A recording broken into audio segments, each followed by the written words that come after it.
Así que nos ponemos en blanco y les vamos a invitar en un espacio que es no tanto cerebral. Vamos a ir a un espacio cerebral en unos minutos, pero en este momento queremos abrir un espacio más de carácter que se pone en contacto con el corazón, con el espíritu, con el lado quizás no tan tangible de nuestra realidad.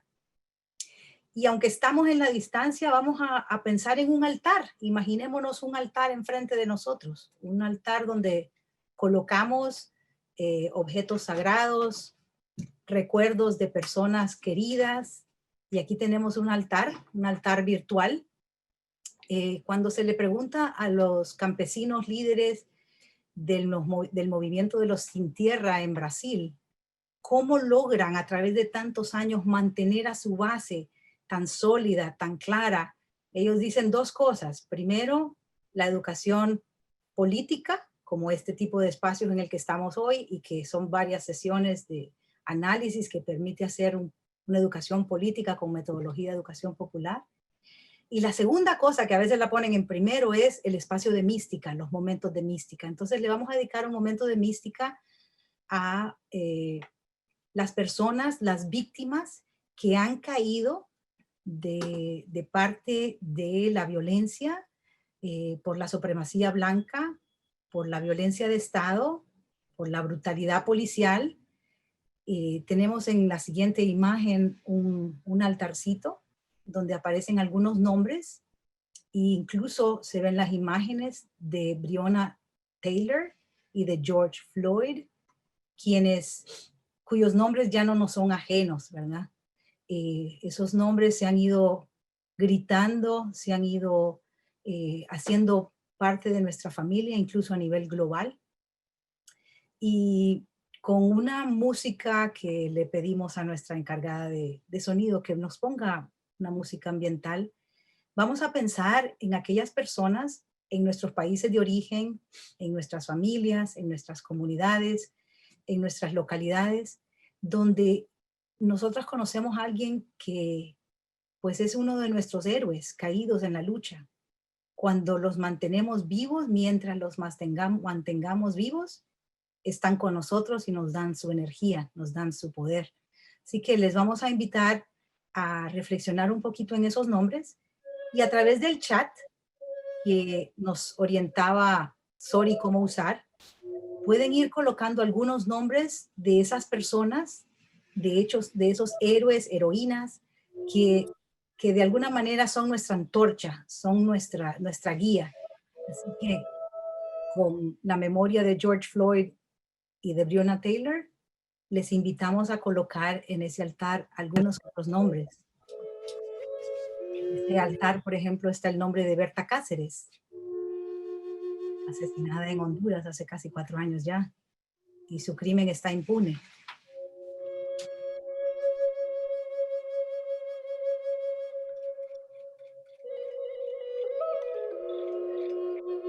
Tenemos también a San Óscar Arnulfo Romero, por fin nombrado santo. Mama Maquín, Domingo Chot. Roque Dalton, asesinado en El Salvador en la Guerra Civil. José Luis Álvarez, Flores Chiapas. Marisela Escobedo.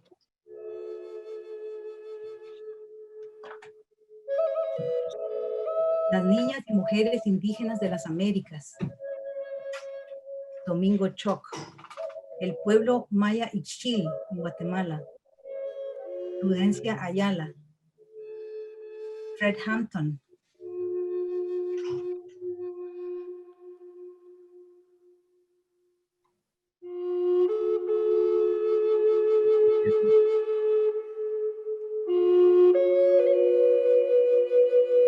Fernando Castillo.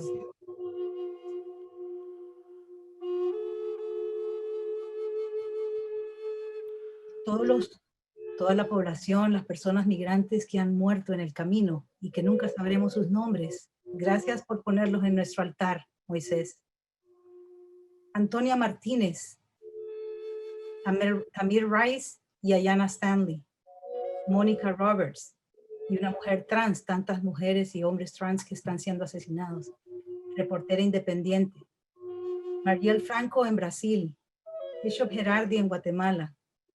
43 estudiantes desaparecidos en México, cuyo crimen ahora empieza por fin a moverse un poco en términos de investigación.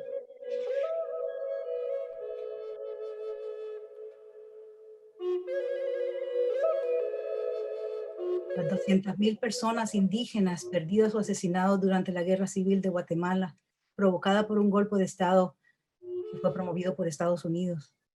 Lupe Real, Villarreal, Young Teen de Detroit, suicidada por el sistema educativo. De nuevo los mártires de Ayotzinapa, los estudiantes. Rutilio Grande de El Salvador, que nos sigue guiando a través de los años. Michael Brown en Ferguson. Lucrecia Hernández, Mac. Octavio Ortiz. Vuelve a salir la hondureña indígena líder Berta Cáceres, que sigue viva y presente entre nosotras. Estudiantes y presos políticos de Nicaragua. Los hermanos jesuitas asesinados en la UCA en 1989. Larinago killed for their land in Honduras. Thank you, Keith. 4 líderes garífunas secuestrados por las Fuerzas Armadas hace 2 meses en Honduras, de sus viviendas. El pueblo garífuna en Triunfo de la Cruz, que está siendo despojado de sus tierras ancestrales. Muchas gracias, Elena, por traer al pueblo garífuna y su lucha y su espíritu. Betty Cariño, del Centro de Apoyo Comunitario Trabajando Unidos, de Oaxaca, México. Dominicanos y haitianos debajo de la dictadura de Trujillo. Les recordamos.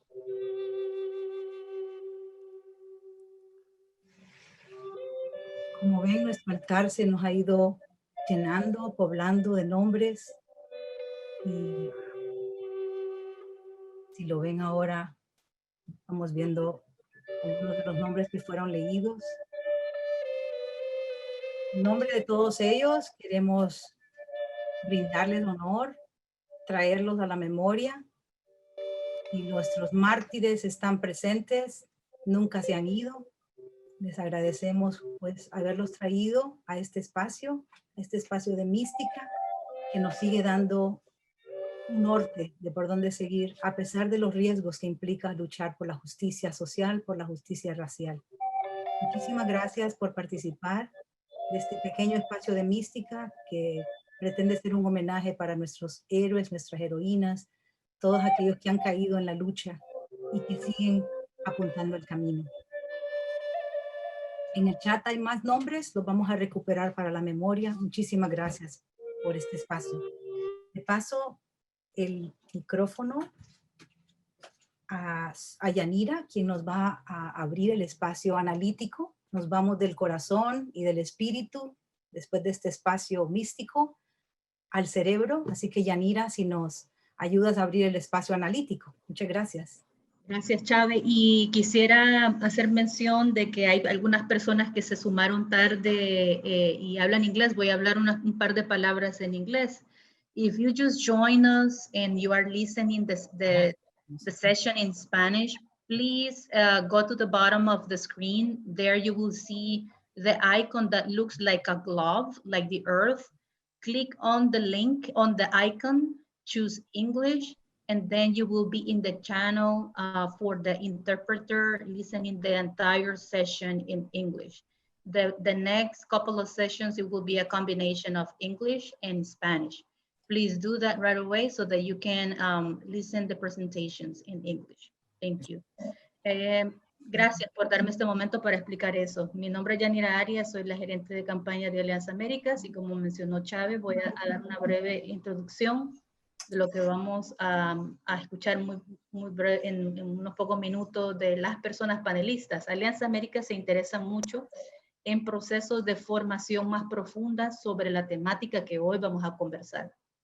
Es por eso que durante esta sesión, las personas panelistas y también las personas que vamos a cofacilitar muy pronto las sesiones de trabajo, vamos a usar términos o frases bien básicas que nos van a ayudar a entender lo que es el desprecio de lo negro, el desprecio a lo indígena, el patriarcado, la supremacía blanca, el colonialismo y la violencia de Estado. Para sumergirnos en esa conversación, contamos con 4 panelistas con una profunda experiencia y extensa experiencia profesional en temas relacionados a los temas de supremacía y desprecio a lo negro y a lo indígena. Para la conversación de hoy, cada persona panelista contará con 7 minutos para su presentación, la cual nos va a ayudar a provocar los diálogos en los grupos de trabajo que inician tan pronto finalice la última persona panelista. Para ese propósito, le indicaré a cada persona, cada vez que termine una de las personas panelistas, que sus 7 minutos se acabaron para darle paso a la siguiente, de manera que terminamos en el momento preciso para iniciar los pequeños grupos de trabajo. Para propósitos de este taller voy a dar una breve presentación de quién es cada persona panelista. Si usted desea conocer más sobre la extensa trayectoria y experiencia profesional de cada persona panelista, le invitamos a visitar el sitio electrónico de Alianza Américas. Y doy la bienvenida a mencionar los nombres de las personas panelistas que nos acompañan esta tarde. Nana Yanfi, ella es la directora ejecutiva de Black Alliance for Just Immigration, o en español, Alianza Negra por la Migración Justa, BAJI. También nos acompaña Bill Fletcher, Jr., activista de justicia racial, de derechos laborales e internacionales. Es autor de muchos libros sobre estos temas. También está con nosotros Marta Elena Casaus Arzú. Ella es la directora de la Fundación María y Antonio Gaubat Carrera Foundation, profesora emérita de Historia de América por la Universidad Autónoma de Madrid. Y finalmente nos acompaña también Santiago J. Ruiz. Él es director de la Dirección de Investigación Científica, Humanística y de Tecnología de la Universidad Nacional Autónoma de Honduras, donde además cumple funciones de docencia. Estamos muy emocionados, muy emocionadas de que están con nosotros y nosotras. Le damos la palabra a Nana. Nana, adelante. Thank you so very much, Yanira. I'm so glad to see you, even if it is virtually. So thank you. And I want to thank Oscar as well, my comrade. Thank you so very much for inviting me. Thank you to Alianza for inviting me. And thanks to all of you who are here as a part of this wonderful gathering, this conference. We know that anything that Alianza does is going to really speak to what we just dealt with and connected to, speak to the heart, speak to the mind, speak to the dreams, aspirations, resilience, and resistance of our people. And when we think about, from the perspective of BAJI, the resilience and resistance of our people, we do so in a context, even though we're in the United States and most of the work that we do is in the United States, we do go beyond the United States in our analysis, in particular when we're talking about anti-Blackness. And so very pleased to be a part of this conversation. So when we look at colonization, and I also want to add neo-colonization, both of these are racial justice issues that are rooted in white supremacy and the effort to push back, to eliminate, to exploit Black folks and Indigenous folks in particular. And a lot of the policies that we see that harm our communities are rooted in two main pieces. One is this false narrative that these new worlds, whether we're talking about North America or we're talking about South America, the Caribbean, et cetera, Central America, that these worlds are either white, which is the big push, for example, in the United States, in places like Argentina and some other places in the Americas, or that they're this not quite white, right? Close to white, ethno-states, and that those are the images that they want the world to have in terms of many of these governments about who these countries actually belong to. And of course, we know that none of these countries are white countries or not quite white countries, right? That these countries are countries that had indigenous people and continue to have indigenous people that live there before the Europeans came, and that the Europeans then went and got millions of African people who they enslaved and kidnapped and brought into these countries where there were already indigenous people living. And so even though, you know, when we think of these countries often, especially on the global level, people don't think of these countries as places that are not either white or not quite white. We know what the reality is. But in order to keep up the power, right, and to keep up the perception of whiteness in these countries, we have all these policies that are aimed at keeping our people pushed down, locking our people up, keeping our people out, pushing our people out. And so much of what we have been doing in resistance to what the ways that we have been dealt with in our various countries have been pushing back against these policies in one way or another. So that's one big tenet, right? This idea that whiteness or near whiteness is who should control and who should prevail and who these countries really, who our countries really are. And then we have, on the other hand, this idea that if you're not white, and specifically if you're Black and if you're indigenous, that you are not human, right? This dehumanization of the non-white person is the other core tenet of white supremacy. And the combination of those two things is what allows us to have the type of violence, the type of ravaging, the type of exploitation that white supremacy and its children, capitalism and patriarchy, heteronormativity, right? All of those other pieces that are connected and associated. It's the way in which those energies come together against our people. I am a person that goes to Brazil a lot. I probably, before the pandemic, went there at least twice a year for a while. And my love for Brazil came out, and for Black Brazil in particular, let me be real specific, Black Brazil came out of practicing Capoeira Angola, which is an African Brazilian martial art.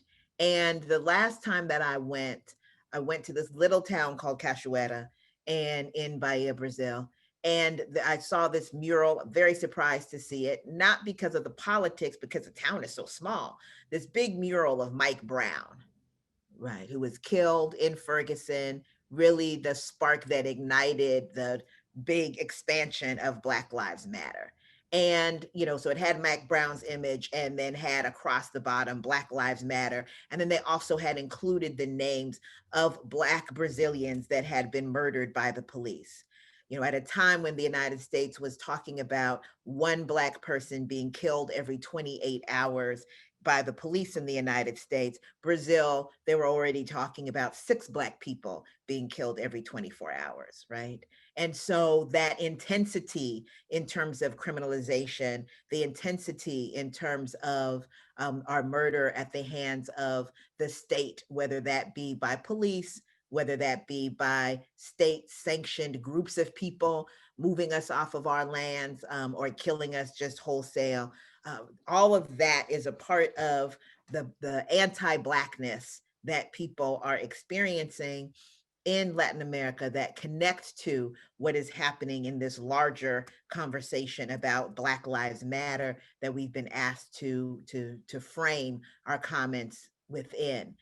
And before I do that, you know, I want to make sure that we talk about and recognize that the BLM that we call Black Lives Matter, right, that movement is the most recent US-based iteration of the larger and centuries older BLM, Black Liberation Movement, that began with European colonialism on the continent of Africa and in the Americas.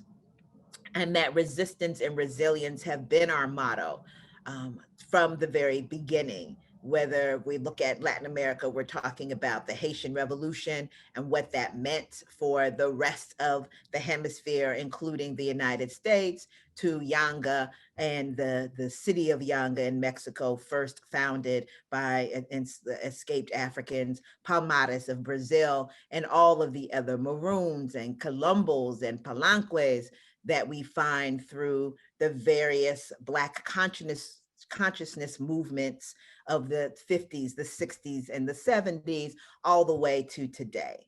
Right? Black resilience and resistance has been and continues to be alive and well in Latin America, in spite of the anti-Blackness and the almost erasure of Blackness that has also occurred in these countries. And so what types of policies are part of that legacy of colonization when we talk about anti-Blackness and the attempt to lift up whiteness while dehumanizing Blackness and indigeneity? And so one share of policies are the policies that restrict access to social, economic, civil, and civic rights, right? Which include access to healthcare, access to housing, access to economic relief, access to land, to work and to worker protections, and to be represented politically. These are things that were pushed back against. When we talk about the criminalization in Latin America and the US that are rooted in anti-Blackness, and when we talk about the ways that we are treating Black immigrants as they come into Latin America, coming from countries like from the continent and from the Caribbean, we see the continuing legacy of both people coming in as well as Black populations already living in these countries. And so I hope today we talk about how we can have a global grassroots movement that is built on human rights and that looks at pushing back against anti-Blackness at being at the core of the work that we're doing. Thank you. Thank you very much, Nana, for those powerful words. Gracias, Nana, por esas palabras tan poderosas. Siguiente, damos la bienvenida a Bill Fletcher Jr. Gracias. Greetings, this is Bill Fletcher, and I'm going to follow up on some remarks that I made, that I offered at the Alianzas Americas conference that were concerning the issue of racism, colonialism, white supremacy. So let me just start from the beginning by highlighting a few things. One is that in the modern world, post-1492, colonialism and racism have always been intertwined. There has not been a non-racial colonialism since 1492. And by racial, I mean a system that was set up that justified the colonial operation on the basis of race, that included the all-round suppression of a population and the enunciation of the idea of a superior and inferior race that's been reinforced by a system. So colonialism has been integrated with racism. And this is critical for us to understand. The second thing that's critical to grasp is that that Latin America and Latino and Latina immigrants to the United States are actually operating in the legacy of, or in the shadow of, the Spanish Reconquista and the establishment of Las Castas in Spanish speaking Latin America in the 1600s, 1700s. So let me elaborate on those points. The Reconquista was the campaign that came to an end in 1492 by the Christian kings and queens of what came to be known as Spain to drive the Moors out of Spain. The Moors were North Africans, merger of Arab and Berber, and some sub-Saharan Africans, and they controlled much of Spain from the 700s on. In fact, the Rock of Gibraltar is named after the Moorish general who led the invasion of the Iberian Peninsula. In 1492, Queen Isabella and King Ferdinand of what comes to be known as Spain carried out the final step in the removal of the Moors from Spain when they attacked and destroyed the Kingdom of Granada, which was the remaining Moorish kingdom. But they also drove out the Jews. And when they carried out this combined operation, what's important for us to understand is that they ideologized it. They basically made the argument that in favor of what they called la raza, the race. They meant it very differently than Chicanos meant it in the 60s and 70s. They associated la raza, the idea of la raza, with the purity of the blood and the construction of whiteness, and whiteness linked with Christianity, which they export to the Western Hemisphere when they begin their invasion of the Western Hemisphere with Columbus's first voyages, followed by the voyages of the conquistadors. Now, when this construction of race it evolves, because what the Spanish and the Portuguese, who also invade, what they end up doing is they are not sending large numbers of settlers to the Western Hemisphere. The Spanish and the Portuguese came to the Western Hemisphere to rape it, literally and figuratively to rape it. And this colonialism was an outgrowth of a crisis in the late period of feudalism and the development of capitalism. In fact, as Karl Marx points out, the rape of the Western Hemisphere and the gold and silver and other materials that the Europeans gathered, grabbed, stole from the Western Hemisphere was absolutely essential in the development of capitalism. There would not have been a capitalist system as we know it had it not been for that invasion. Capitalism was starting to develop actually as early as the 1300s, but the capitalist system, as we've come to see it, needed this immense wealth that was contained in the Western Hemisphere and was robbed. That and the development of the African slave trade and what that meant in terms of exploiting the labor of millions of people for the wealth of a few in Europe. Now, with the Spanish and the Portuguese attempted to first enslave the indigenous people in the Western Hemisphere. And this met with mixed results, including the fact that the Spanish and Portuguese brought diseases. The impact of the diseases was phenomenal. In the first 100 years after the Europeans arrived, approximately 80% of the indigenous population died out. And the extent of the deaths is very dramatic and went as far as what is currently in the southwest of the United States. States like Texas, New Mexico, Arizona. When the conquistadors got there, they discovered these villages that were abandoned. The people were gone. And it turned out that the diseases that the Europeans had brought with them had preceded them in arriving in the Southwest. So you had a combination of slavery, disease, and war, which weakened the indigenous population. The Spanish and the Portuguese, needing laboring people, went to Africa and kidnapped Africans and brought them as slaves to work in the New World.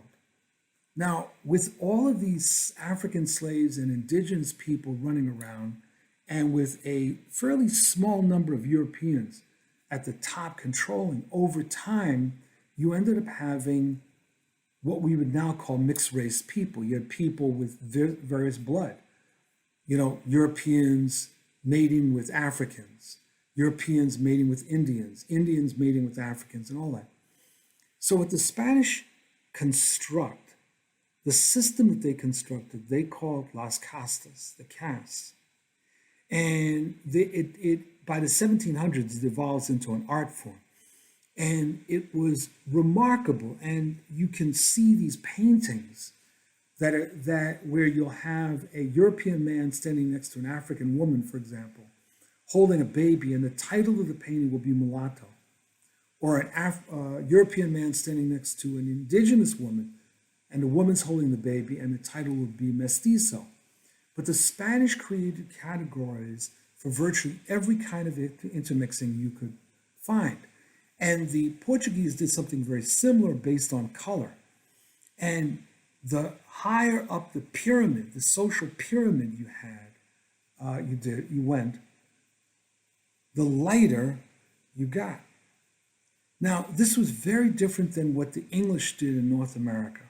When English began their invasion in 1607, they sent over a lot of settlers, particularly as forced labor. That is, they forced Europeans to move here to work. But that wasn't enough, and they went to Africa. They kidnapped Africans. Most of the Africans that they brought in the 1600s, early 1600s, they brought over, just as they did with the Europeans, as indentured servants. That is, they did not come here voluntarily. They were forced to come here, but they would become free after 7 years. The English quickly realized that these African indentured servants and slaves and the European indentured servants were joining together in revolts against the colonial system.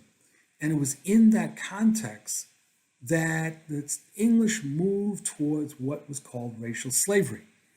And in order to be a slave, one needed 1 drop of African blood. That was the criteria. Basically meaning that if anyone could prove any African lineage, that was enough to make you black. And if you were black, you could be made a slave. The category of white was reserved for some Europeans. And from the 1600s through the early 1800s, that was largely English, Welsh, Scots, Nordics, Germans, and French. Now, those European populations were not guaranteed that they would become wealthy. Far from it. What they were guaranteed was that they could not be made slaves. They could be indentured servants, but not slaves. The Spanish and the Portuguese, because their capitalism was not as developed as England, and there wasn't a surplus population in Spain and Portugal to exploit, so there were fewer Spaniards and Portuguese that moved to the Western Hemisphere, they had a different problem. They had all of these indigenous and Africans and mixed people running around, and they had to figure out a way, that is, the Spanish and the Portuguese elite had to figure out a way to keep these populations divided. And the system of Las Castas was very effective because basically it suggested that at the bottom of the pyramid were either the Black Africans or the indigenous. And that if you had more mixed blood, if you had more European blood, you would not be subjugated in exactly the same way. It was a brilliant system for divide and conquer. And we're living with this. So you had in Latin America populations, including within one's own family, where there was a spectrum of color. And those who had the closest to European features were identified as being the most beautiful, the most handsome, the most intelligent, etc. Those with the greater African or indigenous features were treated as uglier, less likely to succeed. And then there were terms. There were terms like negrito and negrita, which were, the little black. Which were used allegedly as terms of love and affection, but really were very demeaning. In time, this hatred of African and indigenous blood spread further in the system, so much so that in the 1930s, in both Brazil and in the Dominican Republic, there was an active attempt to whiten the countries. The dictatorship in Brazil and the Trujillo dictatorship in Dominican Republic encouraged Europeans to migrate there in order to whiten the population. And that is what they talked about, whitening. Trujillo, who himself was a so-called mulatto, hated his African blood so much that he regularly, I'm told on a daily basis, bleached his skin. He hated his African blood and led a genocide against Haitians who were living in the Dominican Republic in the late 1930s. There were other parts of South America where there were African populations that were virtually wiped out, like in Argentina. And then there are countries like Mexico that had somewhere between 200 and 300,000 African slaves that were brought there. But when Mexico became free of Spanish domination, the forces that led the independence movement failed to identify African lineage as part of the history of Mexico, and instead talked about Mexico as a mestizo nation and recognizing the European and the Indian blood, but completely ignoring the African blood, including in parts of Mexico, and like particularly around Veracruz, where there is substantial and demonstrable evidence of an African population. So it's important to understand then that Latin America lives with this legacy. And one of the other features of the Latin American legacy when it comes to race and to colonialism is a notion that's repeated time and again in Latin America. We all have African blood, or we all have indigenous blood. Well, on one level, that sounds very democratic, except what it does is ignores the peculiarities and the particularities of racist oppression that continues to exist in Latin America. It is not that Latin America is a racial paradise at all.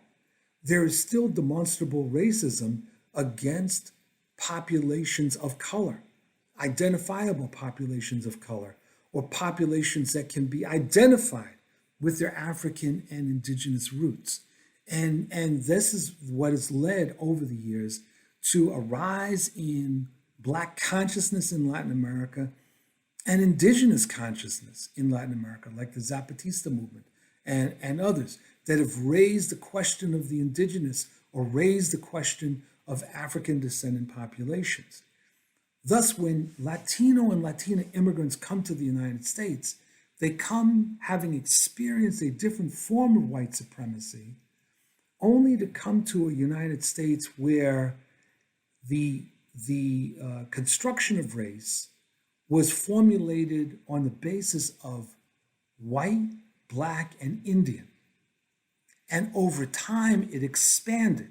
So when the United States went further west and continued its annihilation of Native Americans, it grabbed the northern part of Mexico. When it did so, the Treaty of Guadalupe Hidalgo, which ended the war, was supposed to guarantee that the Mexican people would be treated as white people. That didn't happen. In fact, they were treated very much along the lines that African Americans were, segregated, their land was stolen from them in many cases, and they were racialized as a population. No matter how light they were racialized as a subordinate population. Asians that came to the United States, sometimes kidnapped and brought here, in other cases coming here voluntarily, particularly from China in the 1800s, were racialized, were put into ghettos that came to be known as Chinatowns, were restricted in terms of the kinds of work that they could get, railroads, agriculture. They could own restaurants and laundries, and that's pretty much it. They were racialized as a population.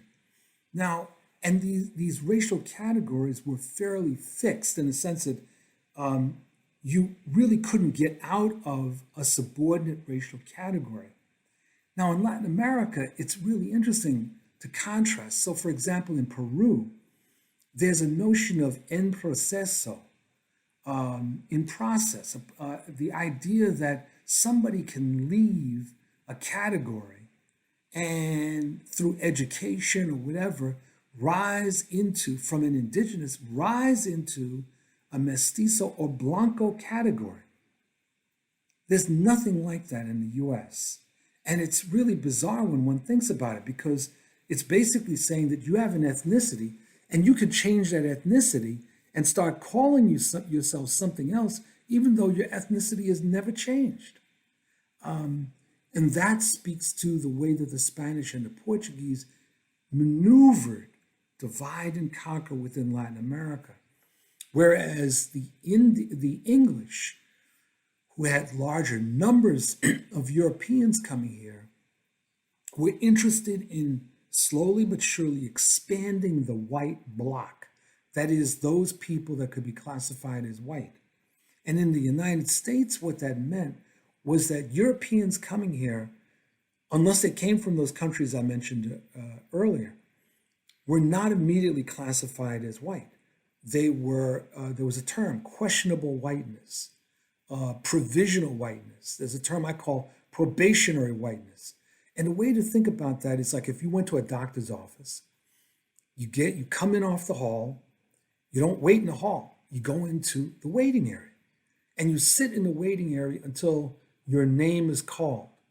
Well, in effect, that's what happened with many Europeans that came to the United States. They went into a waiting area where they had to prove that they were white. And what does that mean, to prove that they were white? Well, it meant, among other things, that Europeans had to join in the oppression of those who were identified as not white, particularly people of African descent, Latinos and Latinas, and Indians and Asians. It meant settling the West, seizing the land of Indians. It meant, in some cases, helping to suppress slaves and keep them enslaved. In other cases, it meant joining in imperial wars like the Filipino-American War, which was a genocidal and racial war carried out by the United States against the Philippines, in which at least 1 million Filipinos were annihilated. And that was the way people came to be classified as white. That is, participating in the practice of white supremacy, participating either actively or passively. So this construction was different than what happened in Latin America, but it was no less important. And so when immigrants come here, part of what is necessary is for them to understand how white supremacy operates in the United States and how it's different from Latin America. It's not better, it's not worse, but it is different. And populations that might have in Latin America, for instance, thought of themselves as something other than Black or other than Indigenous, come to the United States and are immediately described as you're Black, or immediately described as you're Indian, but that you're not included as white. I have a friend from years back who was from Guatemala, quite brown, who described himself, he said that while he was in Guatemala, he was considered white. It's a completely different conception of whiteness because, as I said, of issues of social control and oppression, and who the elite was, and how they wanted to play the subordinate populations against one another. Thanks very much. I hope this is useful. Take care. Thank you very much for your presentation, Bill. And for those listening in English, the next presentation is going to be in Spanish. So please be sure to switch for the interpretation, switch to the English interpretation to participate of the next conversation. Gracias, Bill, nuevamente por la presentación. La siguiente presentadora tenemos a la señora Marta Elena Casaus Arzú. Bienvenida y adelante con su presentación. Buenos días a todas ustedes, buenas noches para mí. Es un placer compartir esta presentación con ustedes. Yo primero quiero dar las gracias a Alianza Américas y quiero que este planteamiento sea también un homenaje a las caravanas de migrantes centroamericanas que con una ilusión y con una utopía de encontrar un mundo mejor se van a Estados Unidos y se encuentran un mundo enormemente dramático y terrible como es la migración centroamericana en Estados Unidos. Coincido plenamente con lo que dice Bill Fletcher, me parece un extraordinario planteamiento, pero yo querría plantear en esta ocasión, por favor, siguiente, ¿podemos hablar de supremacía blanca o debemos de hablar de racismo? Yo creo que la supremacía blanca es una ideología o un conjunto de creencias basadas en las superioridades de los blancos y del proceso, digamos, civilizatorio, que sirven para justificar una situación de desigualdad y de explotación. Evidentemente, su origen fue la colonización europea, los white Anglo-Saxon people, y también frente a la conquista española y los pueblos originarios que habitaban en América. Pero realmente el problema desde el principio va a ser un problema de segregación racial y de castas, como bien decía Bill Fletcher. Pero la ideología de esta supremacía estaba basada en la creencia de que existen razas superiores y razas inferiores, y que la reproducción de este racismo histórico-estructural que viene del colonialismo europeo, español o portugués, va a ser lo que va a servir para mantener el grupo blanco en el poder. En ese sentido, déjenme que hagamos una serie de premisas sobre racismo y discriminación. Siguiente. Para mí, desde la perspectiva del colonialismo de Fanon y Memmi, el racismo es una valorización de una serie de atributos de Marx, reales o imaginarios, con el fin de justificar una situación de explotación, humillación y exclusión, pero sobre todo un sistema de poder, un sistema de dominación. El tema es que el racismo puede provenir de un grupo, de una clase, directamente de una institución, pero el fin es discriminar a un grupo determinado, ya sea por su etnia, por su nacionalidad, por el color de la piel, como pasaba en el caso español y después en el norteamericano, o por su cultura. El tema del racismo es que puede ocupar distintos espacios, puede proceder de actores sociales, de instituciones o del Estado. Y cuando el racismo opera desde el Estado, como en el caso de Centroamérica, como en el caso de Guatemala especialmente, estamos hablando de un racismo de Estado.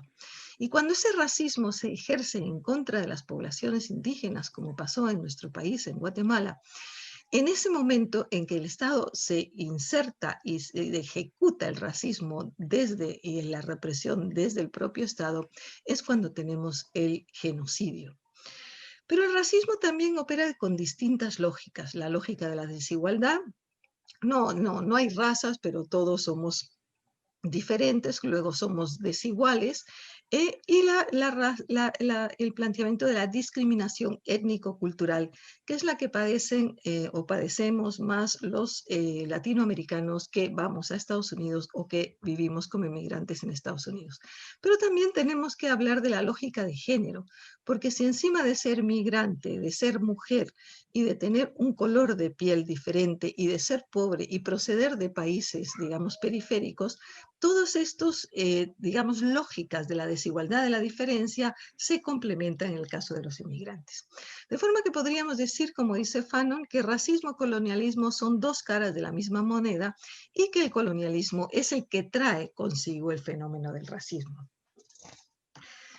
Por otra parte, siguiente por favor, podríamos decir, y es importante plantear que racismo y discriminación no es lo mismo. El racismo, como ya lo hemos dicho, es ese conjunto de discursos y prácticas sociales discriminatorias en función de un grupo determinado que tiene una diferente etnia, cultura, color de la piel, con el fin de mantener una relación de poder desigual. Pero la discriminación son aquellas prácticas sociales en las cuales de alguna manera en torno o en relación a grupos determinados, y especialmente en el caso de las migraciones en contra de las mujeres o personas de diversidad sexual. Hay varios tipos de discriminación, como la vamos a ver, puede ser la étnica, cultural, la racial, la de género, pero en los casos de los inmigrantes y sobre todo de algunos lugares de Estados Unidos, esas discriminaciones se complementan, ¿no? Yo querría hablar de tipos de racismo, pero solo me voy a centrar en dos por la falta de tiempo, porque tenemos que tener 7 minutos, y es el racismo histórico estructural. Yo creo que el colonialismo lo que conllevó y el imperialismo lo que conllevó es a ese racismo que procede de la conquista y la colonización y que por su naturaleza ontológica, como diría Fanon, afecta a todas las estructuras, a las económicas, a las políticas, a las sociales, a las jurídicas, y de alguna forma ese racismo es consustancial a los países colonizados y a las metrópolis colonialistas. Pero también en este caso, tanto en Europa como en Estados Unidos, tenemos un racismo cultural, que es aquel que ya no se atreve a recurrir a las razas, a menos que seas Trump y Bannon, y el grupo de la supremacía blanca, pero que sin recurrir a esa inferioridad racial ni al término de raza, utiliza elementos culturales como son otras culturas, son diferentes, son inasimilables, y utiliza una serie de prejuicios y estereotipos hacia los migrantes de los países coloniales para justificar esas jerarquías sociales, raciales, esas desigualdades o esas exclusiones. Y por otra parte teníamos el racismo institucional o sistémico, que es el que ejerce el Estado y sus aparatos ideológicos en contra de los grupos que considera o inferiores culturalmente o inferiores racialmente. De manera que yo creo que la inmigración centroamericana en Estados Unidos es un grupo racializado por sus orígenes, por su procedencia, por el color de su piel, por su género, por el idioma y por el trabajo que desempeña. Grossfeld le llama migración racializada, porque ocupa los niveles más bajos de pobreza y de exclusión, porque es una minoría amplia racializada y porque sufre los mayores niveles de explotación y represión junto con la población afroamericana. De manera que el problema no es la migración, el problema es el racismo histórico-estructural que afecta a las metrópolis y especialmente a Estados Unidos y a Europa, como lo estamos viendo. De forma que la migración centroamericana en estos momentos yo considero que es la población más racializada y más sexualizada de los Estados Unidos y es la que padece mayores índices de exclusión de salud, educación y salario. Me he permitido construir, la siguiente por favor, digamos, una pirámide que no es mía, es decir, la he tomado de Anti-Defamation League y la he adaptado para el caso de Guatemala. Y esta pirámide muestra cómo el racismo, el estereotipo, las actitudes, las conductas van escalando hasta llegar a los crímenes de odio y muchas veces, como en mi caso, el caso de Guatemala, al genocidio. Empiezan con opiniones y actitudes y prejuicios, lo que podemos llamar racismo cultural, después siguen con expresiones de burla, de odio, chistes, reproducción del discurso racista, de la supremacía blanca. Posteriormente ya pasa a prácticas discriminatorias y representaciones sociales o ideológicas hasta llegar a actos de violencia como son los que hemos visto brutalmente en los Estados Unidos en Black Lives Matter, y esos ya son crímenes de odio. De forma que estos comportamientos de los niveles de la pirámide tienen un efecto negativo sobre los colectivos de migrantes a medida que se mueven de la base a la cúpula, y estos comportamientos y actitudes y prácticas racistas van afectando sustancialmente a mujeres porque ponen en peligro su supervivencia emotiva, psicológica, su seguridad física y económica y sobre todo su estabilidad emocional. Estas pirámides de odio de alguna forma sirven para ejemplificar cómo estas actitudes y prácticas discriminatorias e ideologías racistas van afectando al conjunto de la población y justifican no solo la discriminación, sino actos profundos de odio y de violencia. ¿Qué podemos hacer con esta situación? Bien, yo creo que lo que hay que plantear realmente es una lucha en contra del racismo y la discriminación, y no solo hablar de la supremacía, digamos, blanca, sino hablar del racismo histórico estructural que, digamos, personas, evidentemente, y administraciones como la administración Reagan y la administración Trump, intentan seguir reforzando ese sistema de dominación y explotación de una economía extractivista. Pero el verdadero problema no es la ideología de la supremacía blanca, sino ese racismo histórico estructural que está incrustado en las instituciones, que es sistémico, que está inserto en los Estados Unidos, está enclavado como si fuera una economía de enclave, porque es el que le sirve tanto a Europa con los inmigrantes como a Estados Unidos para que siga perviviendo ese sistema de explotación y exclusión. Gracias. ¿Cuál sería Blanca. nuestro desafío? Puede Sí, ir cerrando su sí. presentación en los próximos segundos, por favor. Ahora mismo, ¿cuál es el desafío? Pues pasar de una democracia racial fundada en la supremacía blanca a una democracia antiimperialista, antipatriarcal y antirracista. Y en conclusión, plantear una democracia plural con representación de la diversidad de género, demográfica y racial. Muchas gracias. Muchísimas gracias a usted por esta valiosa información y por haberse tomado el tiempo de complementar con diferentes experiencias de otros países. La siguiente presentación también será en español. Es un video que nos envió el señor Santiago Ruiz. Por favor, si usted está escuchando en inglés, manténgase en ese canal para acceder a la información del video en inglés.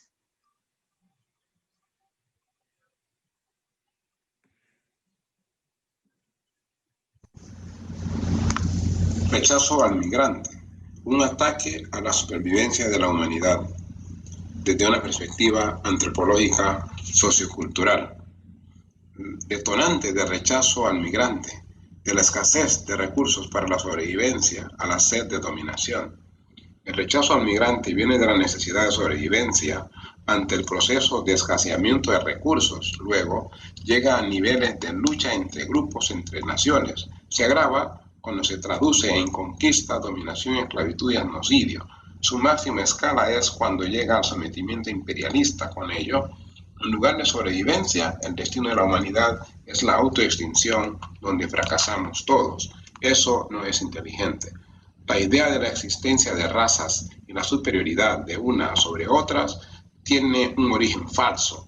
Antropológicamente existe una sola raza, la humana. La división en razas blanca, negra, amarilla no tiene ningún fundamento biológico, sino que son construcciones socioculturales cuyo propósito es justificar la conquista, sometimiento, opresión y esclavitud, incluso el crimen y el genocidio. De modo que somos una sola raza, nadie es superior a otro. Ni bajo las peores circunstancias un pueblo debe nunca entretener la idea que es inferior a otro. Todos los seres humanos somos Homo sapiens, venimos de un mismo origen, Madre África. En ese sentido, toda la raza humana es afrodescendiente. Las subsiguientes diásporas, incluyendo la mandinga de los exploradores y el periodo esclavista, en todo caso deberían denominarse neoafrodescendientes. La acumulación, la conquista y la colonización son guiados por el principio de explotación y acumulación ampliada de capital. En la búsqueda de la riqueza, las naciones chocan entre sí, en donde las naciones más débiles son sometidas, en particular los pueblos minoritarios son minorizados, son empobrecidos, son racializados. La humanidad no ha aprendido de la historia de la dominación porque los que ayer fueron colonizados luego se transforman en colonizadores de otros, se vuelven blancos. Por ejemplo, los europeos de ascendencia italiana, alemana, irlandesa, pero también los cubanos se han vuelto blancos e incluso antiinmigrantes, mientras que en América Latina, Haití, República Dominicana, Puerto Rico y Nueva York, los blancos verdugos en un país son negros víctimas en los otros países. No aprendemos. La desvalorización y el menosprecio a la vida, se ha tornado un mundo caótico y un proceso de autoextinción. En aras de reafirmar un deseo infundado de superioridad, los grupos y naciones cada vez más desarrollan prácticas institucionalizadas que reflejan un total menosprecio por la vida. En casos extremos, estas prácticas se convierten luego en normativas legales, en formas de vida, es decir, se vuelven cultura. La migración es necesaria para la sostenibilidad de la especie. Por ejemplo, los migrantes no representan amenaza alguna para los países receptores, sino que se constituyen en oxígeno de desarrollo socioeconómico y cultural para las sociedades receptoras. El problema son las condiciones que los países receptores le ofrecen a los migrantes, que en lugar de transformarlos en fuerza motriz vitalizadora de la sociedad, lo marginan y convierten en víctimas de explotación, indignidad y malestar social. La primera diáspora, la primera migración, fue la propagación de la raza humana por todo el mundo. Tenemos entonces un origen migrante.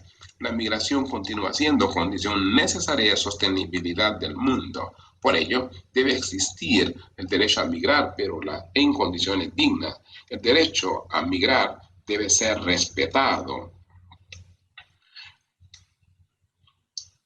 Según el artículo número 1 de la Declaración Universal de los Derechos Humanos, todos los seres humanos nacen libres en igualdad de dignidad y de derechos. Pero también el artículo 13, toda persona tiene derecho a salir de cualquier país, incluso del propio. En el artículo 14, en caso de persecución, toda persona tiene derecho a buscar asilo. A manera de conclusión, elementos de la pedagogía de Madiba, Nelson Mandela, de Mahatma Gandhi, de Martin Luther King, para la lucha organizada contra la supremacía blanca y el racismo estructural. La lucha más efectiva contra el racismo estructural y la supremacía blanca debe ser muy estratégica y no coyuntural.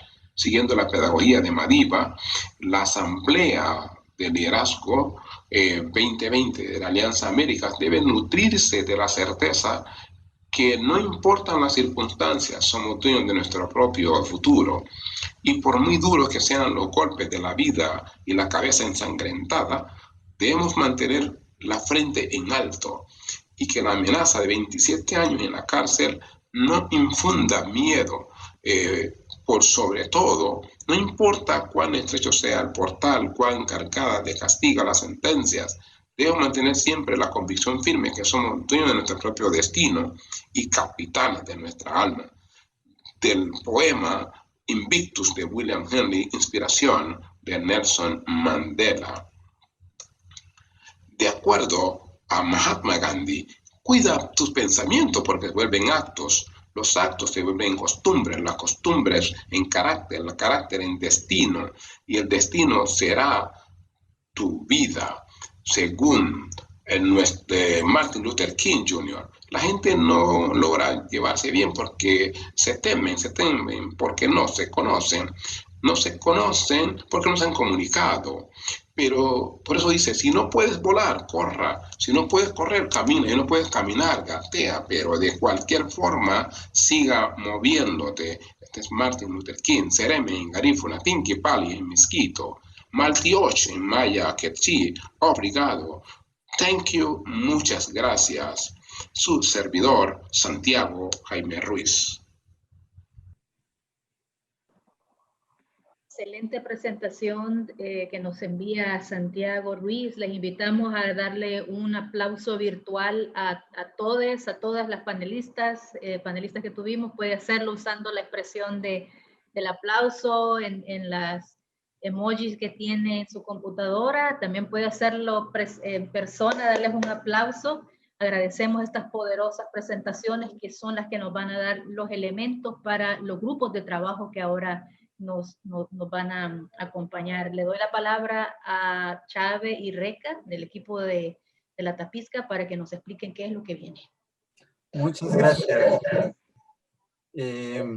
Yanira, después de esta presentación, de esta ponencia tan ricas en contenido conceptual, histórico, antropológico y sobre todo político, queremos profundizar en análisis. Pero en este momento, que los y las participantes, que en este momento son 121 personas, participen también de este análisis, inspirados por lo que hemos escuchado anteriormente. Entonces, para ello, vamos a pedir que nos proyecten, por favor, el gráfico con el cual vamos a hacer los trabajos grupales. Lo acabo de poner en el chat para que lo podamos proyectar. Hazel.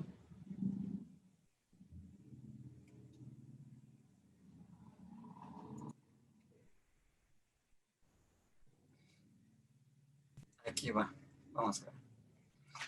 Entonces, vamos a hacer un trabajo el cual probablemente, seguramente muchos y muchas de ustedes han participado en otras ocasiones en este tipo de trabajo analítico. En este caso vamos a utilizar esta herramienta con variaciones propias para este momento educativo con Alianza Américas. La primera pregunta que les lanzo es entonces, ¿qué vemos en esa imagen? A ver si pueden contestar por el chat. ¿Qué estamos viendo? Un iceberg. Exactamente. ¿Cómo le decimos a los icebergs en español? Es un témpano de hielo, ¿verdad? ¿Qué más vemos? ¿Qué podemos notar de ese témpano de hielo? ¿Qué es lo visible? ¿Qué será lo invisible? Hay una montaña abajo, dice una persona, ¿verdad? Exactamente, que lo que vemos es simplemente una cuarta parte del todo el tamaño de ese témpano de hielo. Se cree que únicamente vemos como el 25%. Cuando vemos un témpano de hielo flotando, eso que vemos tan grande es apenas el 25% de la dimensión total de ese témpano de hielo. Entonces, vamos a utilizar esa metáfora el día de hoy para seguir profundizando nuestro análisis con respecto a esta realidad que queremos analizar el día de hoy, que tiene que ver con las dinámicas de supremacía blanca y qué podemos hacer nosotros en esta sociedad tan impregnada de esa dinámica repulsiva para desmantelarla y construir una nueva cultura y una nueva sociedad o, como mencionaba uno de los ponentes, una nueva dimensión histórica que crea un mundo nuevo. En ese sentido pasamos a la siguiente y en esta siguiente imagen podemos ver que hemos descompuesto el análisis de este fenómeno por un lado, a su lado derecho verán que estamos nombrando la supremacía blanca y en el lado izquierdo queremos plantearnos qué podemos hacer en contra de esa dinámica o de esa dimensión de la realidad. Lo hemos dividido entonces en 4 segmentos. En un primer grupo vamos a analizar ambas dimensiones desde la dimensión individual. En un segundo momento, desde lo económico, lo político y finalmente lo cultural, de forma tal que al final de este ejercicio, en los trabajos grupales, terminemos con un análisis comprensivo de esta realidad que queremos denunciar y contra la cual queremos plantearnos como Alianza Américas. Entonces vamos a pedir a Chabelita que a continuación nos explique la dinámica de los trabajos grupales. Gracias.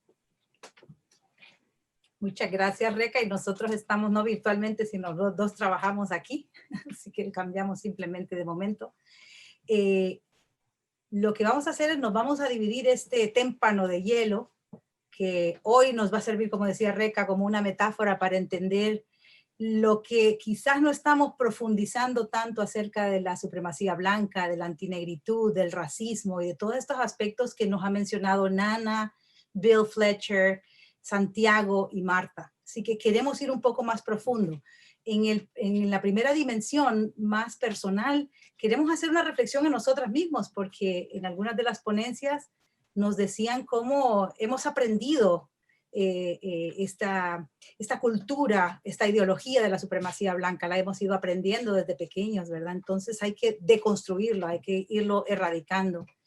Para ello, entonces, vamos a hacer un trabajo grupal y vamos a mostrar cómo será el trabajo grupal. Cada grupo va a tener un pedacito del témpano de hielo. Si nos muestras la siguiente diapositiva, Evelyn, vamos a ver un ejemplo del pedacito que le toca al grupo 1 y al grupo 2. Ellos van a tocar la parte de arriba del témpano de hielo, van a tocar la parte visible, como decía Reca, del témpano de hielo.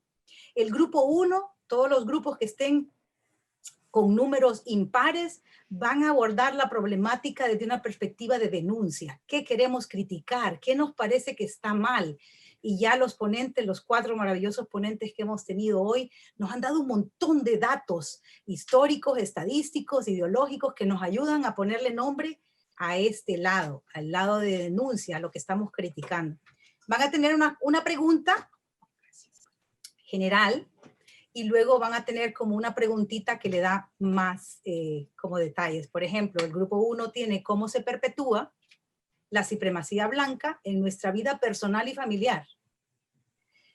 En ese sentido podemos aquí hablar de algunos ejemplos, ¿no? Por ejemplo, vemos en nuestro vecindario a una persona de color más oscuro que mi piel, o incluso una persona de la raza negra, y que la vemos con desconfianza, ¿verdad? E incluso llamamos a la policía. Y eso hoy en día puede implicar la muerte impune, el asesinato impune de esa persona. Así que es gravísimo solo el pensar con desconfianza de una persona por razones de raza.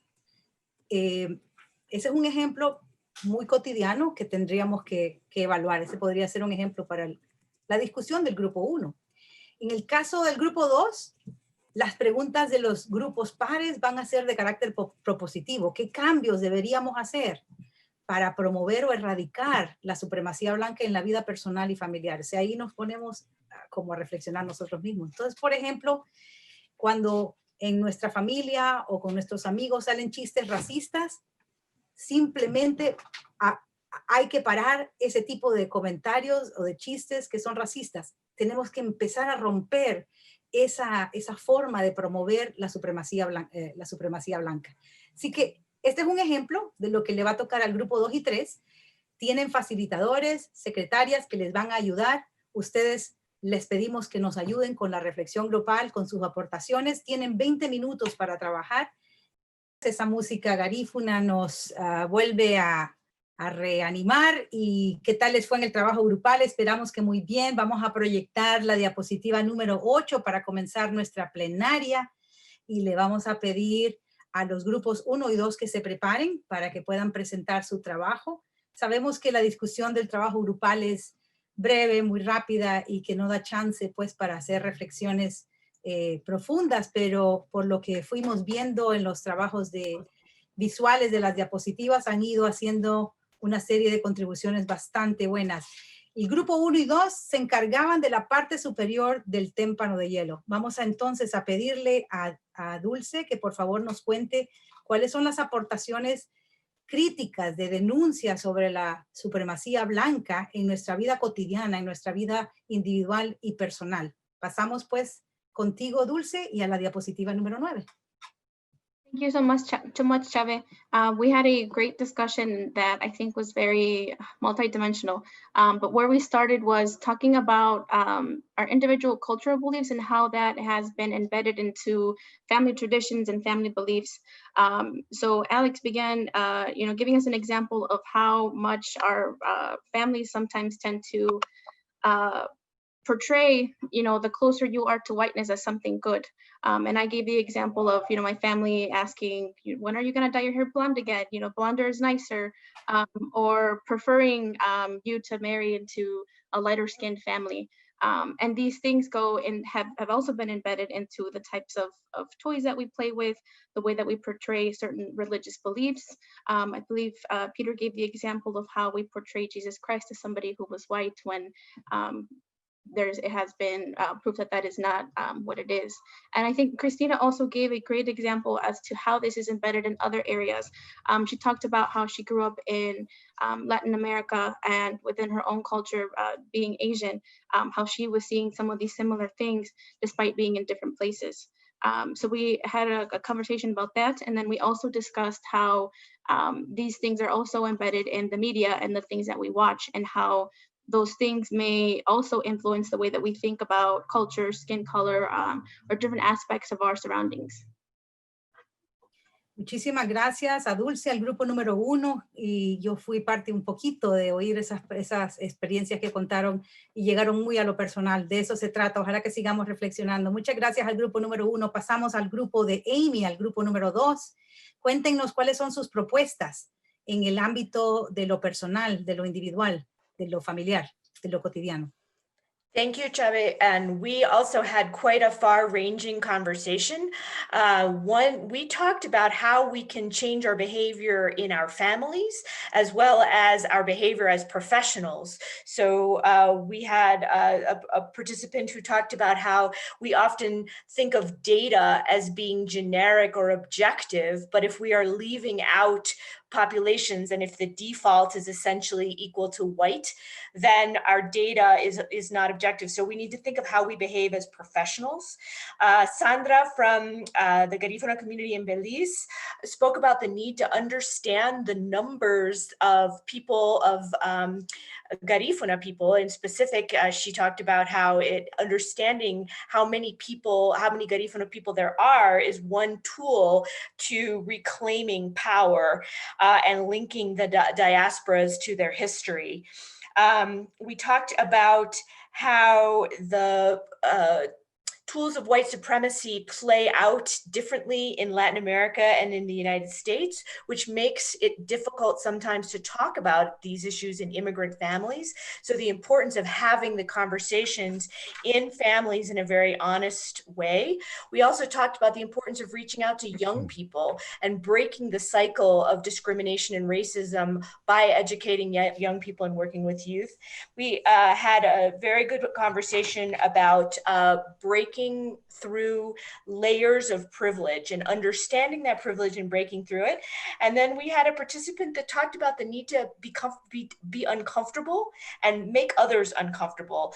She spoke of being annoying to friends and family so that they can, they can continue to learn and they can be confronted by the things that we are doing that perpetuate white supremacy.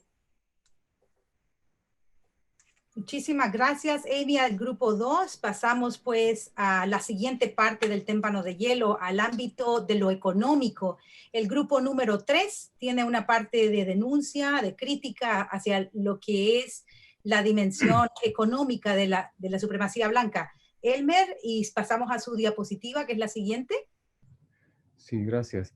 Bueno, una gran riqueza, una conversación muy rica y profunda la que tuvimos, y básicamente haciendo una síntesis, ¿verdad? Se decía que lo económico pues es lo que marca, porque el dinero es poder, ¿verdad? Y también se decía desde que se nace, ¿verdad? Desde que se nace, entendido desde toda no tener el acceso a una buena educación, no tener acceso a la salud y a todos los recursos básicos. Entonces, todo eso va permeando lo que es el campo económico, en cómo se promueve la supremacía blanca. También se hablaba bastante desde la discriminación laboral, ¿verdad? Y los programas de empresariado transnacional dominante. También hablábamos de la venta de pedazos de nuestros países, ¿verdad? Donde hay toda una comercialización de áreas para el turismo y todo eso. Y también la industria migratoria en cuanto al acceso, ¿verdad? Del inmigrante. También hablábamos de las políticas se hablaba también del término de racionalización del poder, de la mente colonializada. Entonces, también pudimos un poco ahondar en las desventajas y ventajas que se plantean para las comunidades negras, indígenas y latinas, y las ventajas que tiene la población blanca.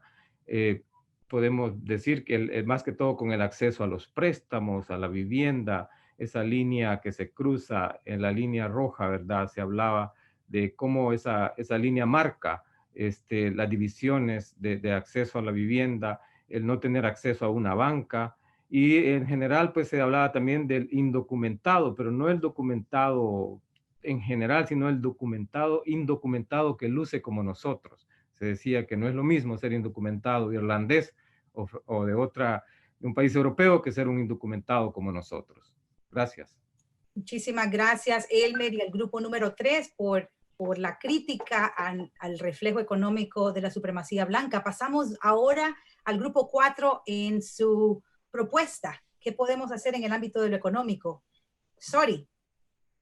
Gracias, Chávez. Bueno, nosotros tuvimos también una rica conversación. Los aportes del grupo fue que los sistemas actuales condicionan, discriminan y promueven el racismo. Entonces surgen políticas públicas que sean inclusivas y que la distribución de los fondos del presupuesto sea equitativo en todas las comunidades.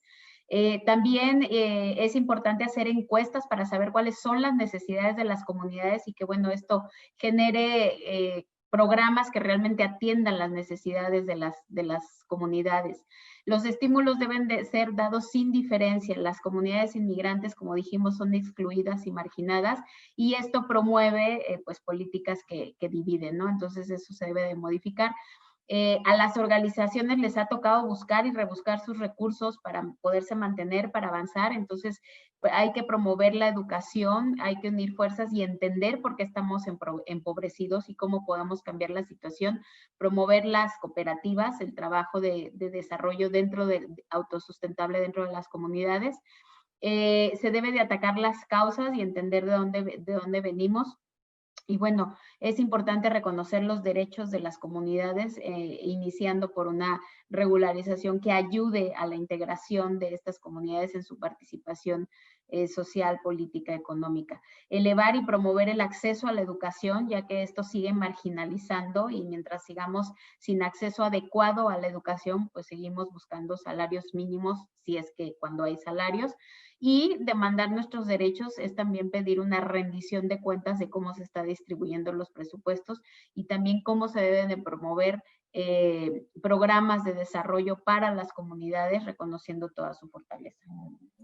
Muchísimas gracias, Zori y el grupo número 4. Pasamos pues a otro plano de la reflexión a nivel político. Recordamos a quienes necesitan usar la interpretación si son monolingües. If you're monolingual English, please press the button of interpretation and choose English so you can be hearing the simultaneous interpretation. Thank you.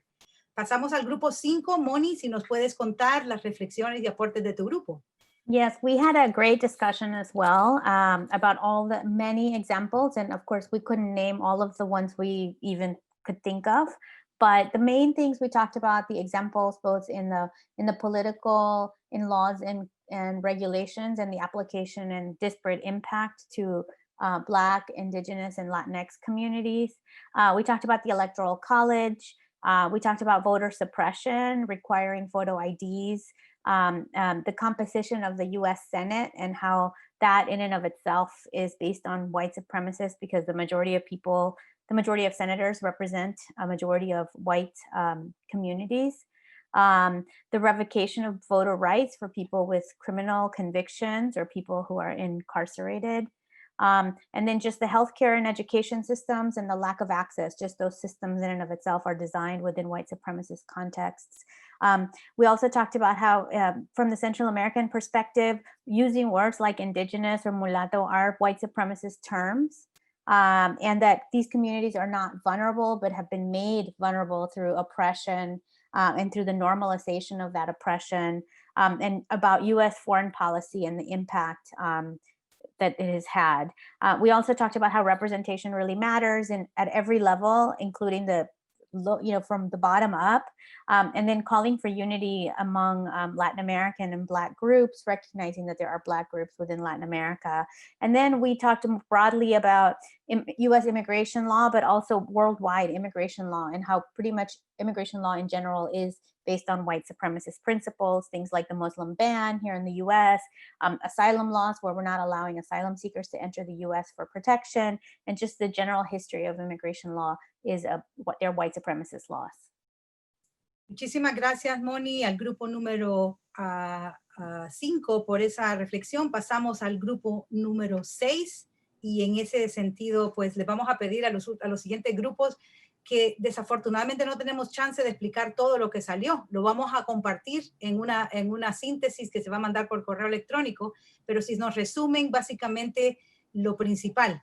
Así que la siguiente diapositiva para que Oscar nos comparta la crema y nata, porque tenemos solo unos minutos para terminar. Gracias, Oscar.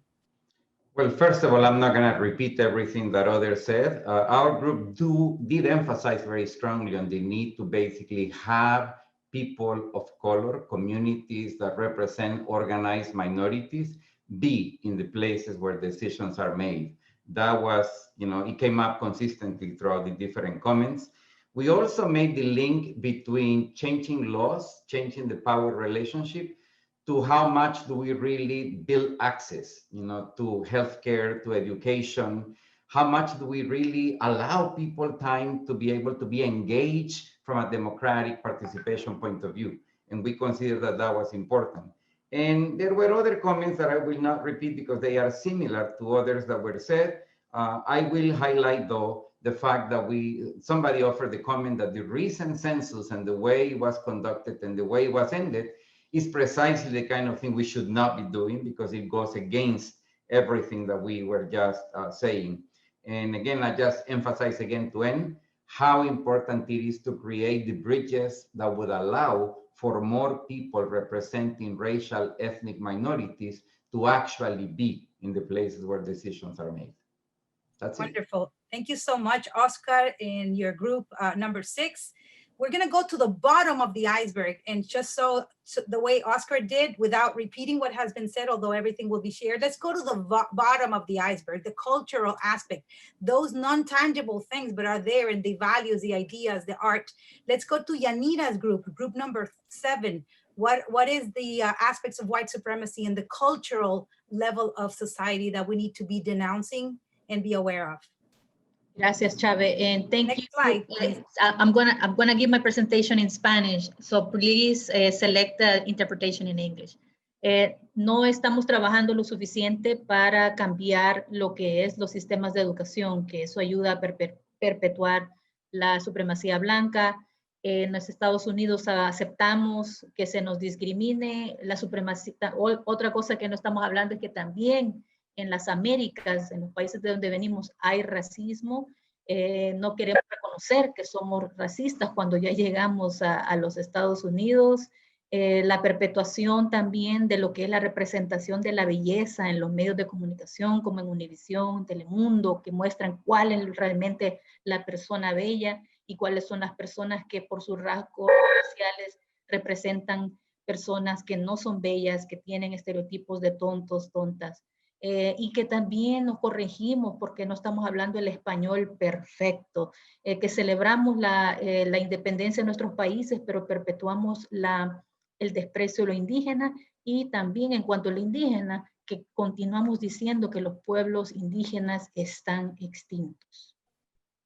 Muchas gracias, Yanira, y al grupo número 7. El día en que el diablo blanco manchó la negra pureza. Hay que darle la vuelta a las palabras, ¿verdad? Terminamos contigo, Elena, y el grupo número 8, si nos puedes resumir algo de la propuesta a nivel cultural.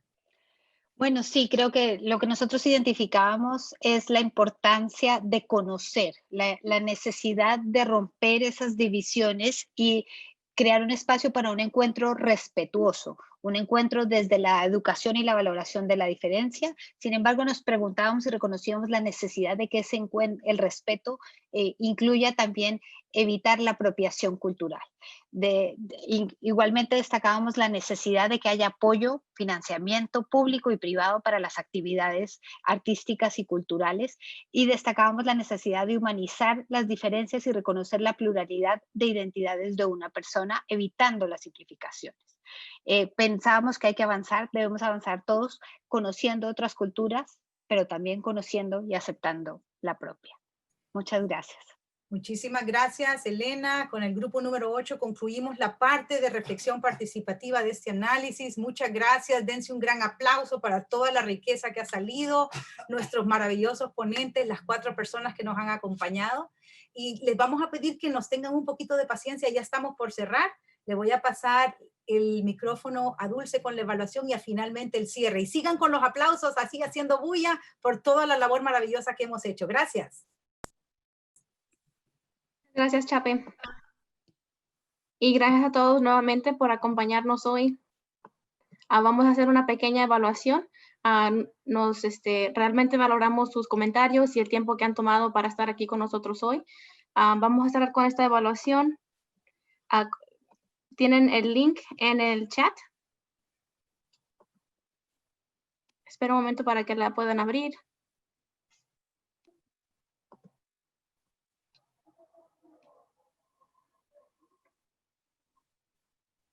Ok, and cuando ya esté abierto, vamos a la primera pregunta. ¿Qué tan claros fueron los objetivos del taller? 1 siendo menos, lo menos, y 10 es lo más.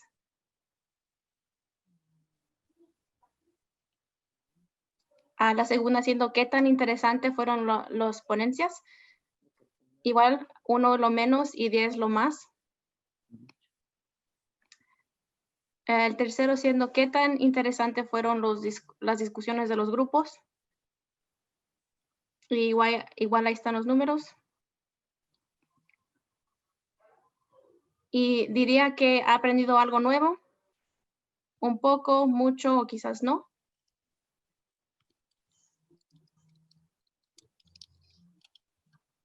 ¿Qué posibilidades hay de que ponga en práctica lo aprendido en este taller?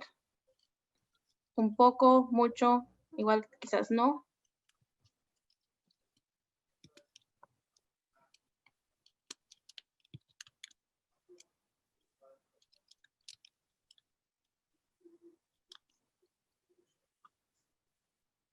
Y no sé si en la última parte dejamos...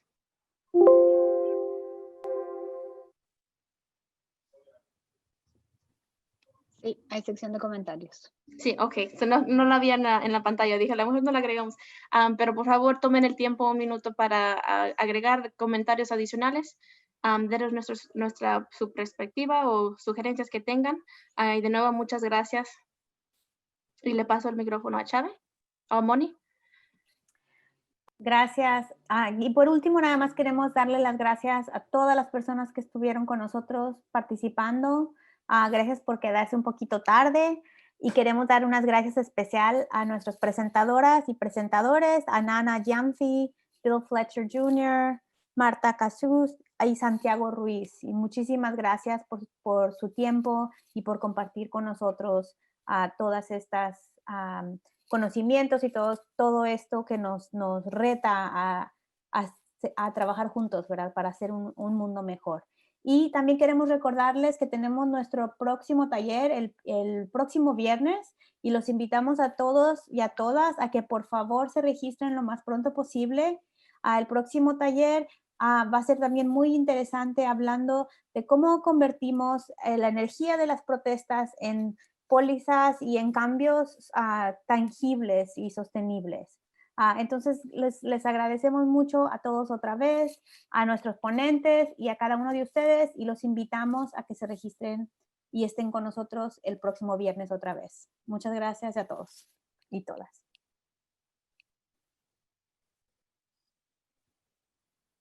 Thanks, everyone. Bye-bye. Bye. Thank you. Thank you. Folks, obrigada. Gracias. Thank you. Gracias. Thank you. Maltiosh. Gracias. Muchísimas gracias. Sereme. Gracias. Gracias. Thank you.